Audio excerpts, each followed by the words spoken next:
Okay, so here's your foldable. You're going to cut out along those solid lines so that you see this picture over here. It's going to end up looking like this kind of layered book.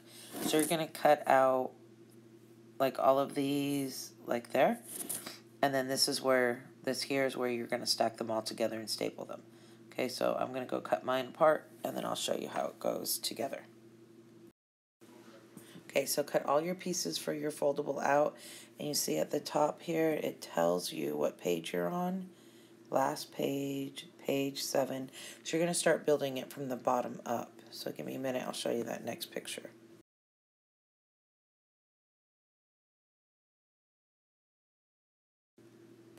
Okay, so here's the first 2 pages. So you see, you're just making a layered book, so you can see all of those, and if you lay all of these on top of one another, when you get all the way to the top, the title, Properties of Exponents, then we'll staple it, and you can glue it into your book, and then we'll take notes together in class. Okay, our next chapter, chapter 5, is all about algebraic manipulation, so we're going to start with 5.1, which is 0 and negative exponents. So we want to know what any number raised to the 0 power is. So think about what you think that might be, and let's look at some patterns to see if you're right or not. So 2 to the 3rd power, okay, that's 2 times 2 times 2, which is 8. And 2 to the 2nd power is 2 times 2, which is 4. 2 to the 1st power is 2, so that's 2. So now we have 2 to the 0 power. So let's look and see what's going on here. To get from 8 to 4, I divide by 2, or I'm going to call it multiply by 1/2, since that's the same thing. And then here, again, I'm going to multiply by 1/2. So it looks like our pattern is multiply the result by 1/2 to get the next result. So if I do 2 times 1/2, I get 1. Okay, so it looks like 2 to the 0 equals 1 based on our pattern. So let's look at 3 and see if that holds true as well. So let me move that up. Okay, so 3 to the 3rd power, 3 times 3 times 3 is 27. And 3 squared is 3 times 3, which is 9. And 3 to the 1st is 3, which is 3. So let's look and see what's happening here. So to get from 27 to 9, I'm going to divide by 3, but I'm going to call that multiply by 1/3. And to get from 9 to 3, again, I multiply by 1/3. So it looks like our pattern is multiply by 1/3. So if I do 3 times 1/3, I get 1.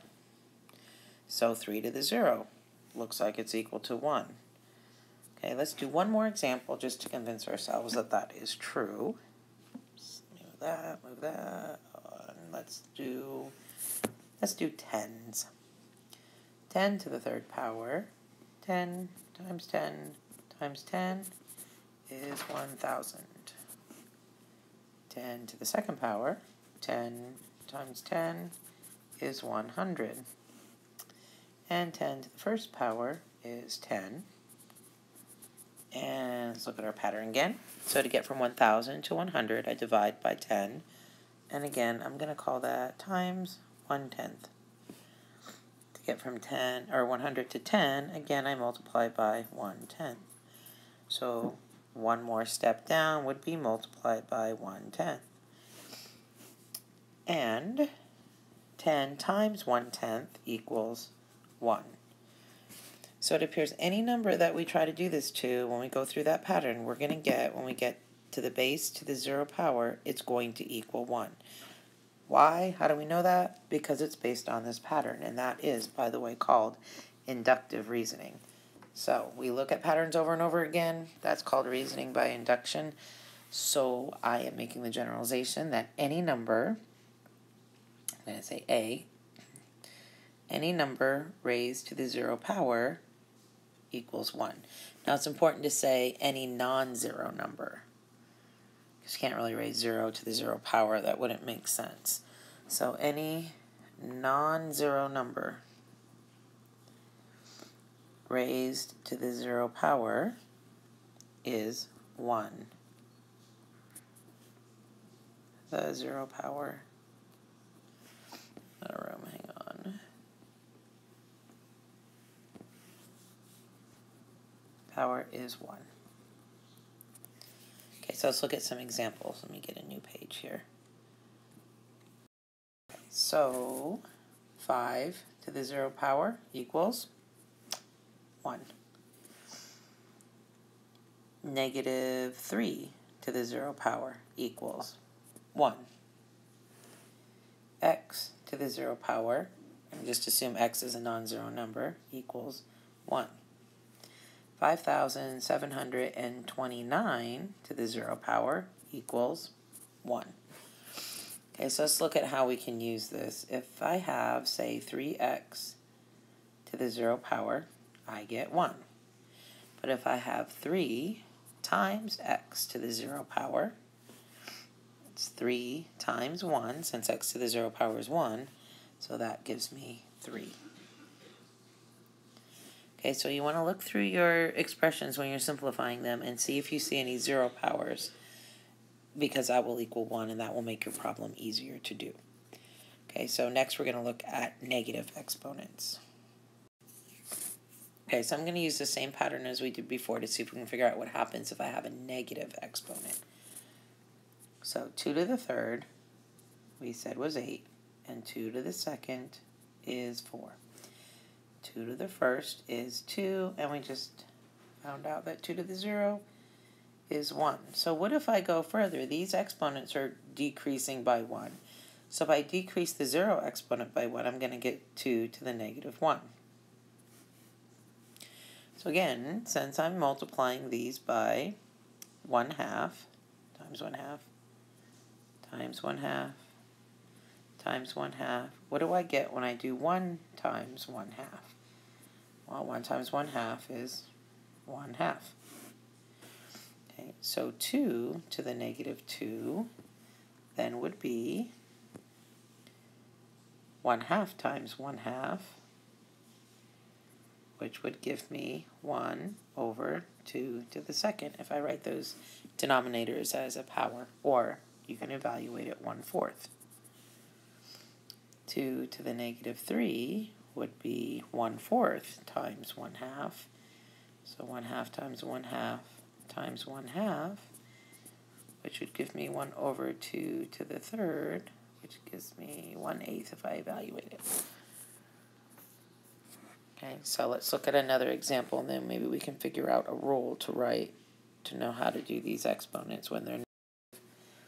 So I'm going to do the 3's. 3 to the third is 27. 3 squared is 9. 3 to the first is 3, and 3 to the 0 is 1. So every time I go down an exponent value from 3 to 1, 0, I am decreasing these, by a factor of 1/3. So if I do 1 times 1/3, I get 1/3. So if I look right here, I see that this negative exponent just put this in the denominator, because this 1/3 is the same thing as 1 over 3 to the first. 3 to the negative 2 is 1/3 times 1/3, because this is my pattern here. Keep multiplying by 1/3.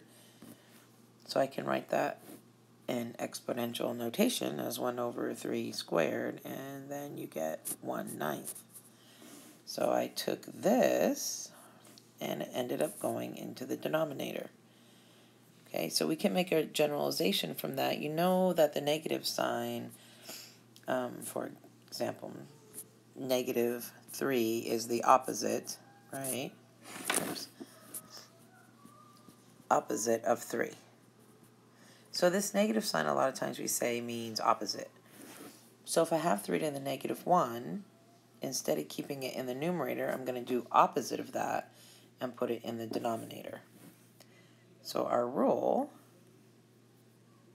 looks like this.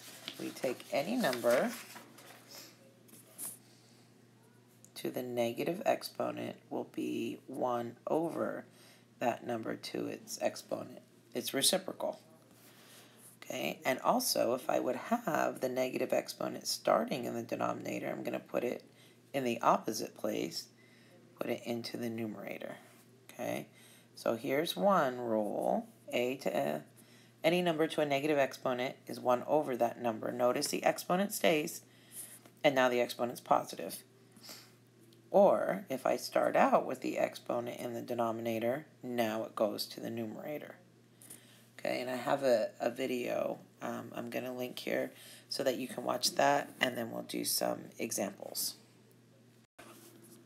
Okay, so let's do some examples. I can't get the video to attach, so we'll put that in the classroom. Okay, so a to any number, a to the negative exponent is 1 over a to the n. So if we had x to the negative 3, that would give us 1 over x to the third. Okay, now be careful, because if I had, say, 2x to the negative 3, there's no exponent on the 2, so that's staying right where it is. There's an exponent on the x, so that's what's going into the denominator. Okay, if the whole term was in parentheses,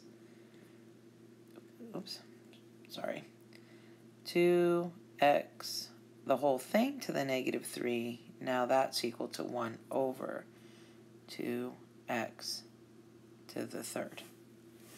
Okay, then the whole thing goes in the denominator. Okay, so you have to really be careful about what exactly is being raised to the negative exponent.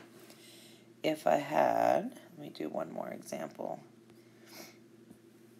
Let's say 1 over x to the negative 4. That's going to be equal to x to the fourth. Same thing, it's opposite, so you put it in the opposite place. It flips over. Okay. However, if I had, let's see, 1 over 2x to the negative 4, there's no exponent on the 2. That's not moving. The x to the negative 4 is moving into the numerator. Over 2 stays into the denominator. And again, if it had parentheses, then the whole thing is going to move. If I had 1 over parentheses 2x, whole thing to the negative 4, that's going to move to the numerator altogether, 2x to the fourth over 1, or just 2x to the fourth. Whole thing to the fourth. Okay? All right, so we'll practice some more. Let's talk about your foldable and getting that together.